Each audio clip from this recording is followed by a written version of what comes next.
It's time to talk about June's Journey, a hidden object mystery game with a captivating detective story. When you're playing, you solve a mind-teasing mystery of the roaring 1920s while you dive into June's captivating quest to uncover a scandalous family secret and solve her sister's murder. It's mystery, it's danger, and it's romance, and you never know where the next chapter's gonna take you. If that wasn't fun enough, you get to customize your very own luxurious island estate. Seriously, I cannot stop playing. I am already on the 3rd chapter and I just started recently. Join me back in time in the glamorous 1920s. June needs your help, detective. Download June's Journey for free today on iOS and Android. Do you want to listen ad-free? You can do that now by joining our Patreon or hitting that subscription button on Apple Podcasts. Spotify listeners, we've got you too.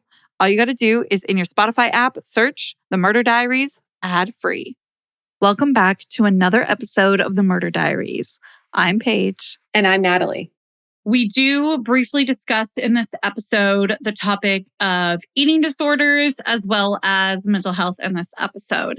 Nothing gets incredibly deep on those, but those can be big triggers, and we want all of our listeners to stay safe and enjoy the episodes that they are able to enjoy. So there's the trigger warning. So Natalie, this story isn't necessarily unknown. Personally, I've been following it since 2019, and there have been some major updates over this last year.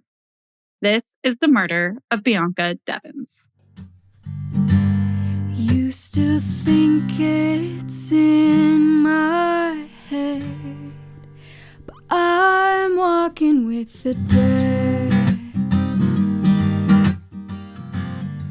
Bianca Michelle Devins was born October 2nd, 2001. She grew up in Utica, New York.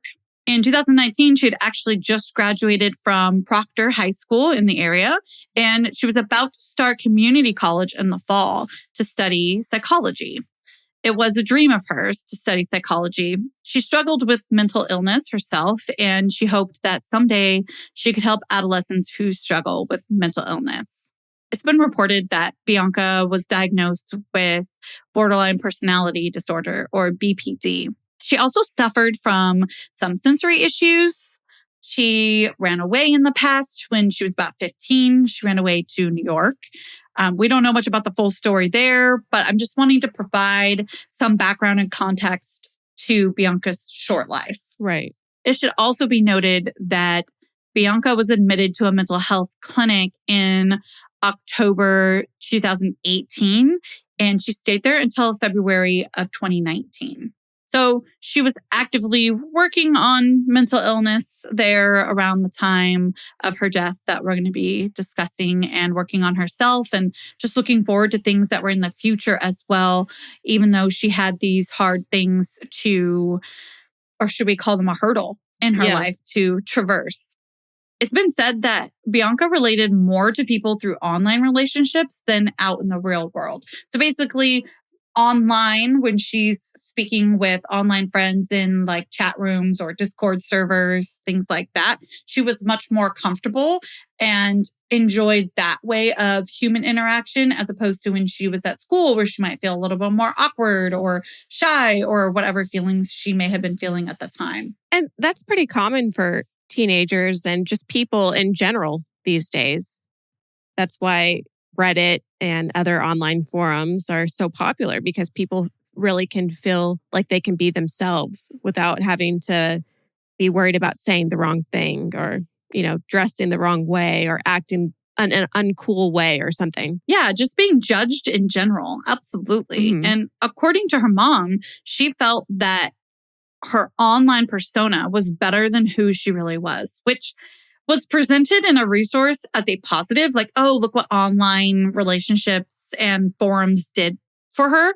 But to me, that's so sad. No teenager should be, no teenager should be feeling like that. Your main psychological crises, according to developmental theory by Erickson, at this time in your life when you are a teenager, is identity versus isolation. So you're basically trying to figure out who you are. And what she's figuring out is that she's better online.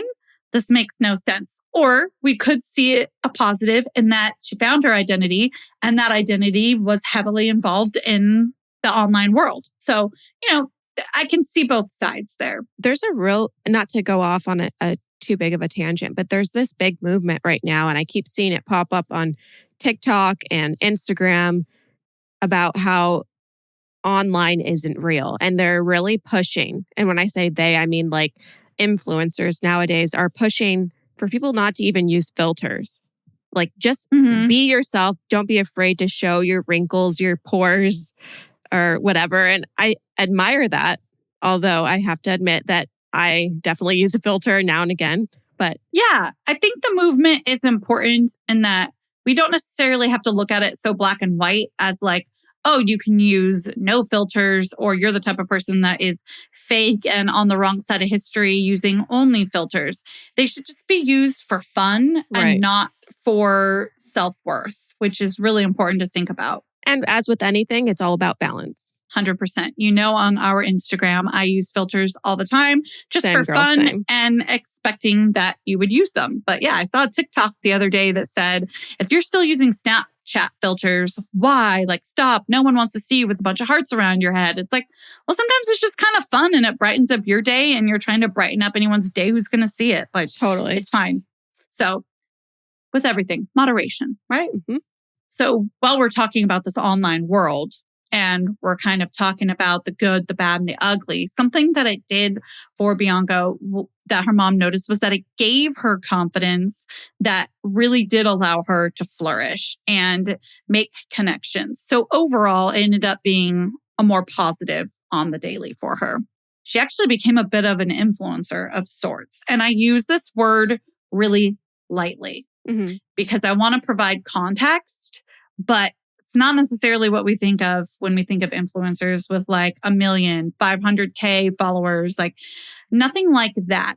Today, her Instagram has 160K followers, which is unfortunately a lot of people just interested after they found out about her murder. Right. Looky-loos, and just maybe they feel a sense of, wow, this story really hit me and I want to support this person that I never really knew before. I get it. One of my resources mentioned that at the time of her death, she may have had closer to 4,000 or 5,000 followers, which that's pretty big for just an individual person. That's not a brand or a celebrity. So, that's a little bit more of like a micro influencer status, definitely.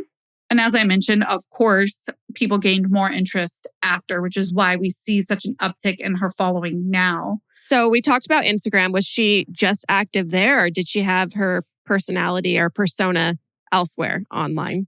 That's actually a really good question in Bianca's case, because she also had a following and activity on 4chan and Discord. Okay. So those of you that don't know what 4chan is, I'm going to get the like, you flippin' boomer comments here. But listen, I'm not a boomer, but I didn't really understand 4chan until recently as well, actually. So 4chan is a little bit like Reddit. It's a little bit more of an open forum. I don't know a ton about it. It does have some community guidelines, though. You're afforded a lot more freedom. Most people are anonymous. You don't know who you're talking to. It could be anyone. Right. So there's a little bit more anonymity and freedom. But of course, there are still those community guidelines. Nothing illegal can take place in the forum, etc. And interestingly enough, 4chan came from a Japanese creator who had created a website called 2chan. And his idea was to really make it so that those in Japan could use a US server to have more freedom of speech. Fun tangent. In Japan, when you would plug in a gaming console or something like that to your TV, you used to have to turn it to channel 2. I remember in the US turning it to channel 3. So I totally remember that kind of technological setup. So then 4chan was built as a one-up to 2chan.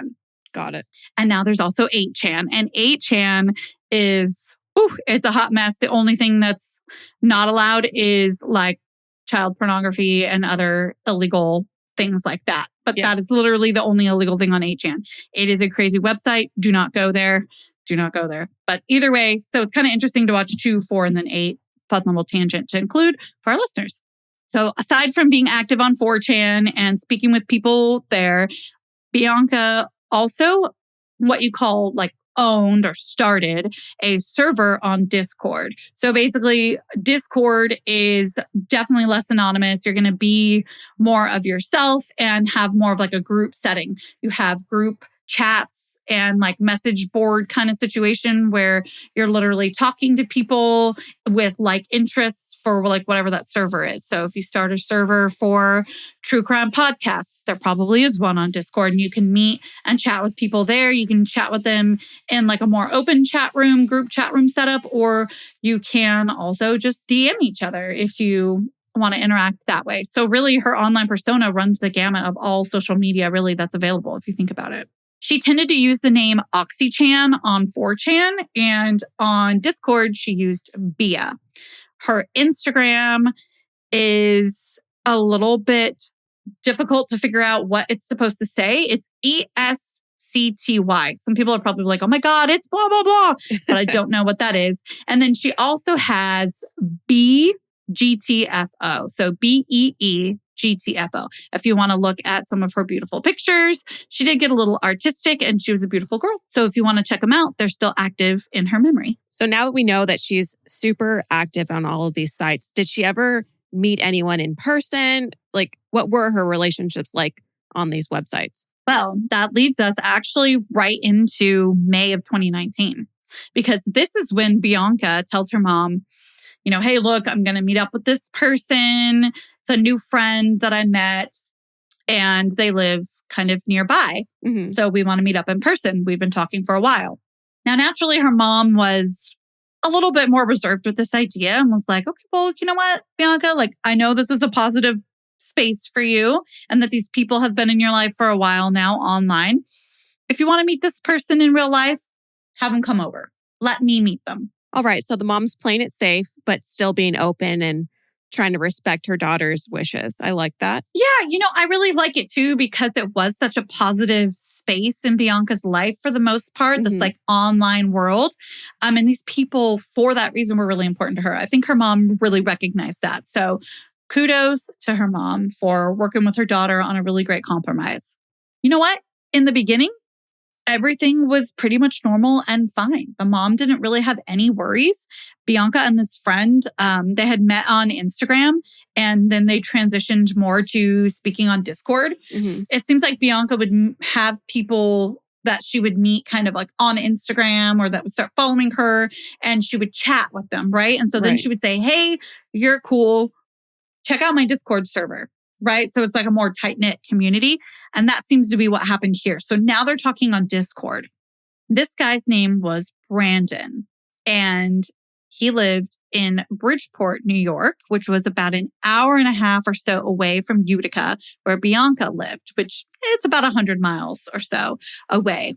During the first meeting, he picks up Bianca. He meets her mom before they go anywhere, of course. And they head to a park to hang out and they just chat casually. One of the resources mentions that they were like on the swings, just kind of being teenagers, you know, like what you're going to do with a new guy that, you know, you're starting to chat with or a new friend. Just let's go to a park and hang out. We can't do anything else. Right, exactly. There's not much to do at that age anyway. After this initial meeting, Brandon and Bianca continue to maintain their friendship and they also continue to hang out in person. Some media outlets refer to him as a boyfriend. This is more so, honestly, to sensationalize the case. Mm-hmm. Really, we don't know the full extent of anything that happened in their relationship. We don't know if it ever got romantic or where it stood, where it went back to. We have nothing but a timeline of really that they met in May for now. But I guess it would be safe to surmise that they had somewhat of a close relationship because if they live an hour and a half away from each other and they're making, at least one of them is making that drive, it says a lot about them and their priorities to spend time with one another. You bring up a great point. And let's kind of all hold that thought in the back of our minds here, because it definitely shows that Brandon was really, you know, making that effort to go see her, right? I mean, he's driving an hour and a half. Yeah. She may have done that drive herself as well, but mostly it seems like, especially in that first meeting and whatnot, he drove to her. So he was very motivated to get to know her in person and continue that relationship that way. But you know what? It's really not much of our business anyways, what happened romantically or Right. not in this relationship. Her mom mentions that Bianca told her, you know what, like I'm preparing for college in the fall and I just want to have fun for now. She really was preparing and looking to set her sights on that psych degree and her future, as opposed to creating any type of like romantic relationship that was going to kind of, be A distraction. an extra weight or a distraction. I like that word better. Yeah. So with her mom mentioning that, it makes me wonder, and one of the resources mentions this lightly, that maybe they were having a conversation of like, hey, you're spending a lot of time with Brandon. Like, what's going on with that? Yeah. Right. So they were spending this time together and being a bit involved in whatever the relationship was. It was taking a lot of her time. It also shows the level of relationship that mother and daughter had because they were able to talk about these things. Customers are rushing to your store. Do you have a point of sale system you can trust? Or is it a real POS? You need Shopify for retail. Shopify POS is your command center for your retail store. From accepting payments to managing inventory, Shopify has everything you need to sell in person. With Shopify, you get a powerhouse selling partner that effortlessly unites your in-person and online sales into one source of truth. Track every sale across your business in one place and know exactly what's in stock. Plus, you'll be able to connect with customers in-line and online. Shopify helps you drive store traffic with plug-and-play tools built for marketing campaigns from TikTok to Instagram and beyond. Get hardware that fits your business. Take payments by smartphone, transform your tablet into a point-of-sale system, or use Shopify's POS Go mobile device for a battle-tested solution. Plus, Shopify's award-winning help is there to support your success every step of the way. Do retail right with Shopify. Sign up for a $1 per month trial period at shopify.com/murderdiaries, all lowercase. Go to shopify.com/murderdiaries to take your retail business to the next level today. Shopify.com/murderdiaries. They really were open in communication about a lot of things, at least when it revolved around this relationship and the online persona. Mm-hmm. There didn't seem to be a lot of shockers for the mom. On July 13th, so we're about 2 months down the road here, Brandon and Bianca planned to attend a Nicole Dollanganger concert at an all-ages club in Ridgewood. And that's a neighborhood in Queens, New York, which I mean Queens as in the New York City borough Queens, it's like 4 hours from Utica. Oh my God. Do you remember all ages clubs? Like the grossest places ever. So gross. Yeah. So many predators. Please put that aside. One of the things that Bianca really loved was art and music. So this is just a little bit of my observation, but also a resource pointed this out too, is that the two looked so much alike. Nicole Dollanganger and Bianca, they looked quite a bit alike, especially stylistically. It really seemed like Bianca drove a lot of inspiration stylistically from this artist. She was her muse of sorts. Yeah, she was almost a bit of a muse. What takes me a little bit aback when I agree to that is that while this artist has like really beautiful music, something that's kind of hard to take when we talk about Bianca taking inspiration from this artist is that she had really beautiful music, and I did listen to a couple songs today. Her music came with a really dark twist. Like some of the themes are sexual in nature, like BDSM. Some themes involve self-harm. And this artist also has a history of anorexia. Okay. So it's kind of hard to stomach a teenage girl really being able to understand and process all of this, especially one that herself was, admitted to a clinic for some time to, take care of herself. This artist actually also had a history of anorexia. She started her career on Tumblr and wrote her first records while she was on bed rest due to her ED anorexia. All right. Now that we know a little bit about Nicole Dollenganger, can you take us back to this concert Brandon and Bianca are attending? Yeah. So I feel like back in my teenage days, we probably would have called it like a show. Yes. This venue's apparently a little bit smaller, but it was, again, an all ages club. And Bianca actually planned on meeting a new friend there. Oh. I'm unsure if Brandon was aware, but all signs point to no. And we should also kind of preface that Brandon would have driven an hour and a half to go get her. Reports are conflicting if he drove her to the concert, but most signs point to yes. So he drives an hour and a half to get her, most likely, and then they drove 4 hours to Queens. There's a lot of time invested here. But with that being said, this makes it really clear that Bianca's family really did trust Brandon, and that Bianca was really open and honest with them. Like, hey, here's that friend I met 2 months ago. We're going to a concert. It's going to be 4 hours away in Queens. I'm 17. I just graduated. I'm not going to be 18 till October. Like, this is a young girl getting in a newer person in their lives' car, right, and driving 4 hours away to one of the biggest cities in the US. It's intense. But I also want to point out, especially for our younger listeners, that just because someone invests that amount of time into a friendship for you, you don't owe them anything. So even though Brandon is doing all of this for Bianca, she doesn't owe him anything. No, she owes him nothing. Nothing. Maybe some gas money. Yeah. Like, here you go, dude. I mean, physically or emotionally, like, yep, the car ride is where it ends. Right. That's me being a little bit flippant about that.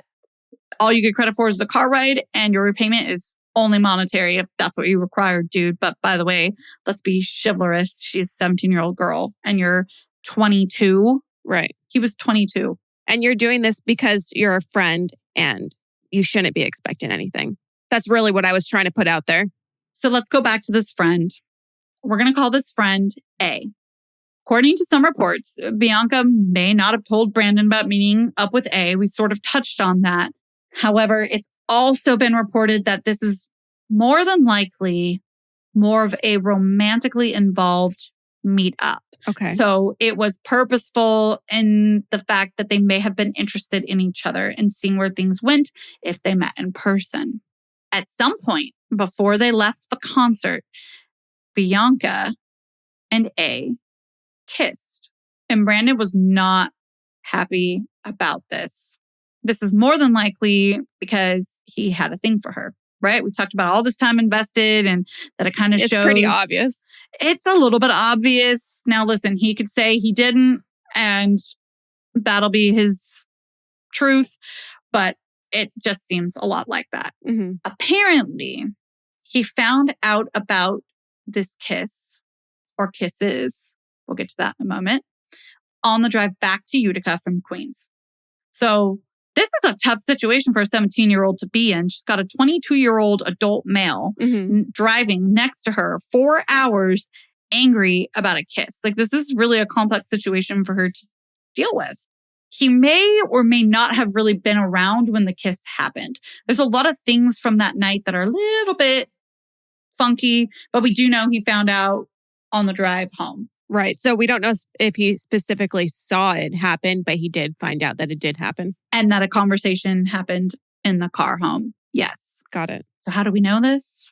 We know this because she was messaging a friend during the drive home. And it appears she was also messaging them a little bit earlier, around the 1 o'clock hour, a little bit after that, around like 1:23 are some of the screenshots I've seen from their conversation. So they're messaging on what I think is Discord, and it's as follows. Natalie, if you would like to read the following transcript, you can be Bianca and I'll be ECAT. Sure. So this is Bianca's first line. No, he's perfect. I'm in love. Bianca there is talking about A. ECAT. Is he still being shy or talkative? Shy right now, but he smiled, smoked, ha ha ha ha. We held hands. My friend is pissed. He saw us kiss. I kissed him twice. Again, she's talking about A there. These messages ended around 5:47 a.m. Sunday, July 14th. So basically, to summarize, Bianca's telling her friend ECAT that Brandon is pissed because she kissed A and that she really likes A. Mm-hmm. They seem to all know each other from or at least on the Discord server. Right. So in my experience with the Discord server, it's really common that maybe someone you know in person, you're going to invite them to that Discord server, and then they're going to kind of know your online friends. And then those two know each other in real life, right? Like just like any other normal random friend group. Yeah, friend group, and it just kind of comes together. So we don't know all the intricacies of the relationship, but they definitely all kind of knew of each other, about each other, that kind of thing.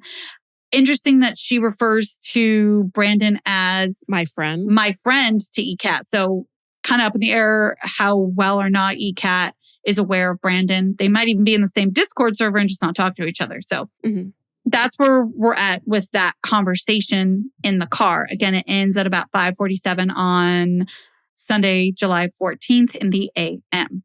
During this drive home, Brandon posts a story on Instagram. It's a picture of the lit up kind of freeway while driving. And he adds the text, "Here comes hell. It's redemption, right?"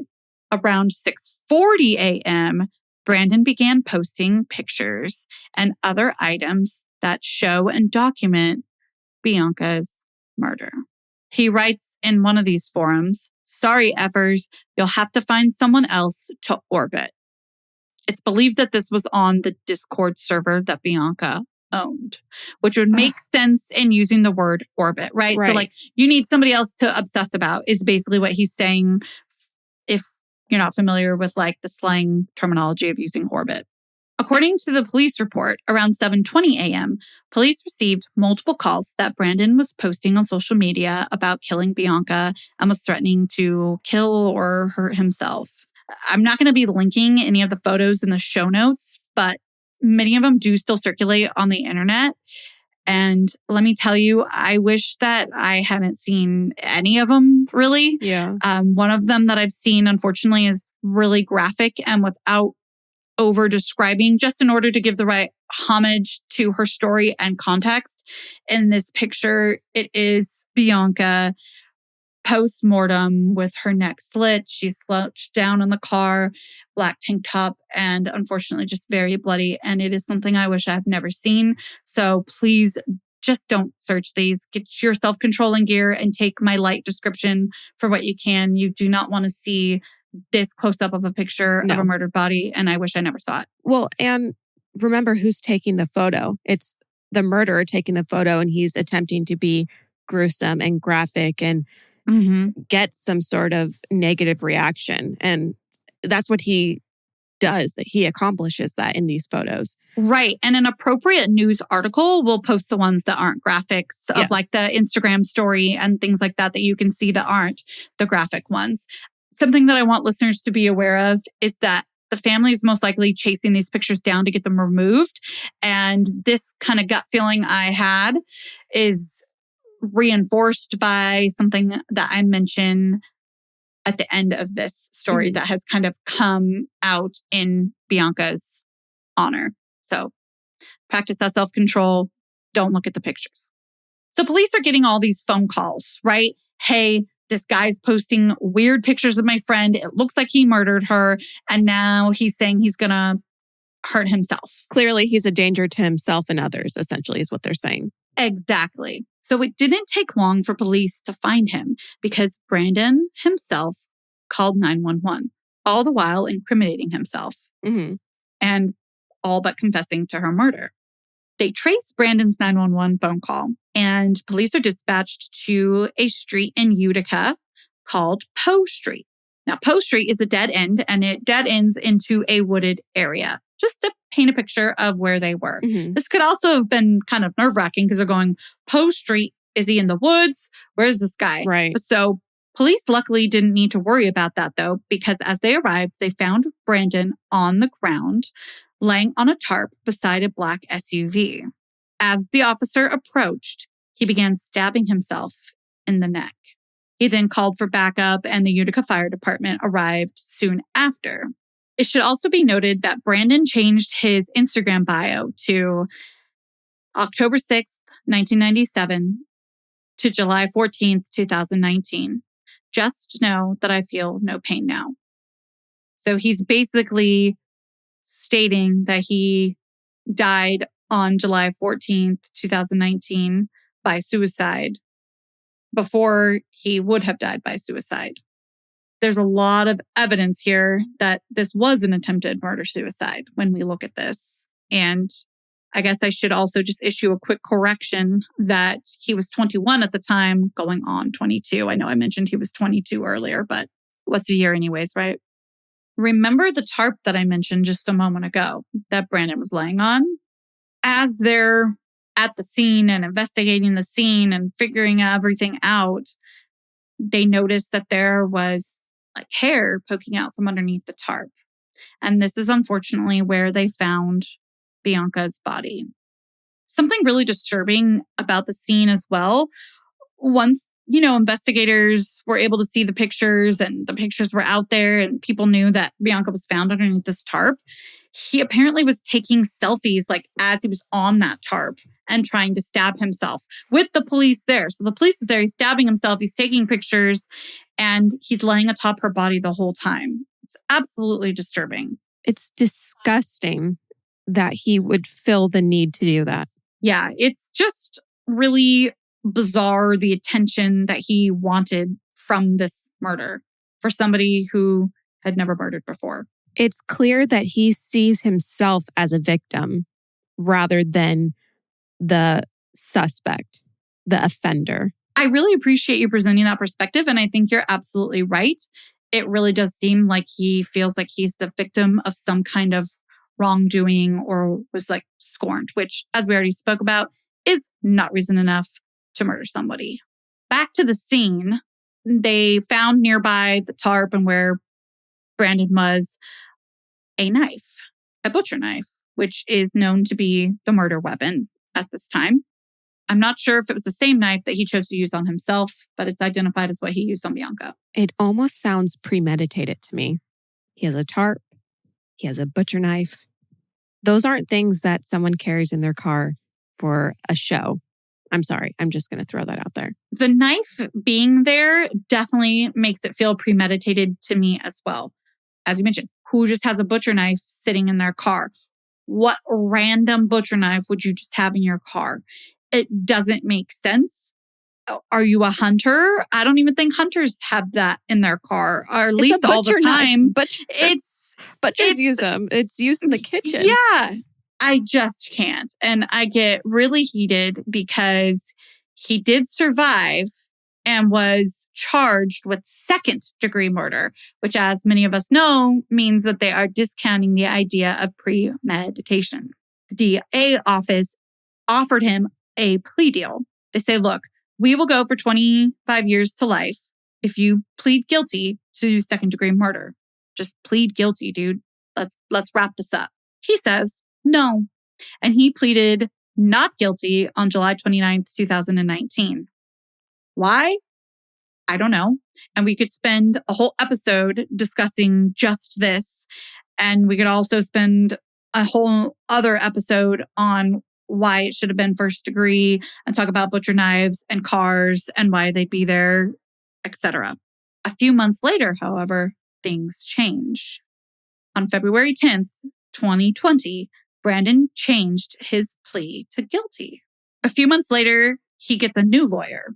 On June 2nd, 2020, he and this new lawyer file a notice to withdraw his guilty plea.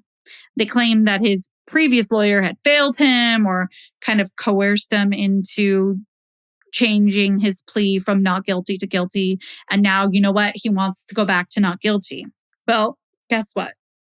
The judge denied it. Good, as he should. It seems like the right move when you're really looking into this case. So I'm pretty happy about that too.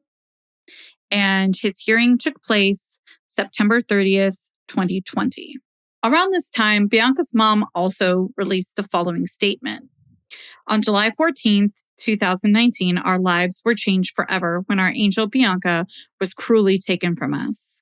We are relieved to hear that Judge Dwyer has denied her murderer's motion to withdraw his guilty plea. Our family has prepared victim impact statements to be read in court as her murderer is sentenced to 25 years to life. We want everyone to know what a beautiful and talented young girl she was that he took from us. We will represent Bianca in the future to ensure her murderer is never released from prison. Bianca's family and I will continue to honor her life through Bianca Michelle Devins Memorial Scholarship with the Community Foundation of Herkimer, Oneida Counties.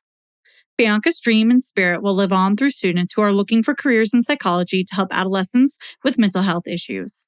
Our family will continue our fight for accountability of social media companies to prevent the posting of content such as Bianca's death photos. We are in full support of Bianca's law being put before Congress by Congressman Anthony Brindisi.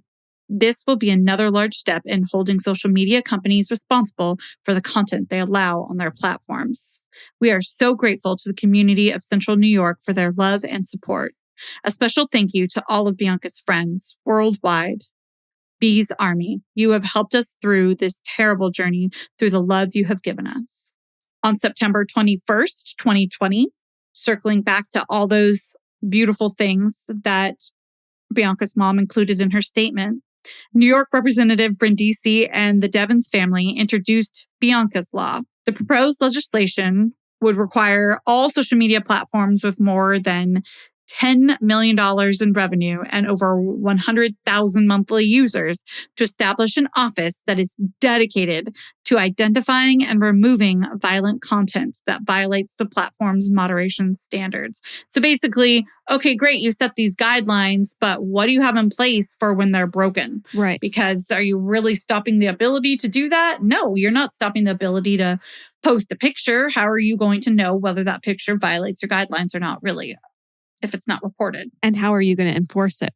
Yeah, and how is it being enforced? Absolutely. Also in response to Bianca's murder, local representatives Marianne Boutenshun and Joseph Griffo also introduced a law which would create criminal and civil penalties for spreading an image of a crime victim with the intent of glorification or harassment or anything like that. So that kind of goes back to what I was mentioning earlier in the episode as to why we just really don't want to participate in these photos being circulated, and why even if you have seen it, you may never see it again because they're trying to get them off and it has ruined their lives, which is why they're trying to get laws like this out there. So Kim Devins, Bianca's mom, also started a scholarship in Bianca's name for students pursuing psychology degrees, as she also mentioned in her statement. The funds for the scholarship, at least partly, come from a gala that she holds called the Bee Gala.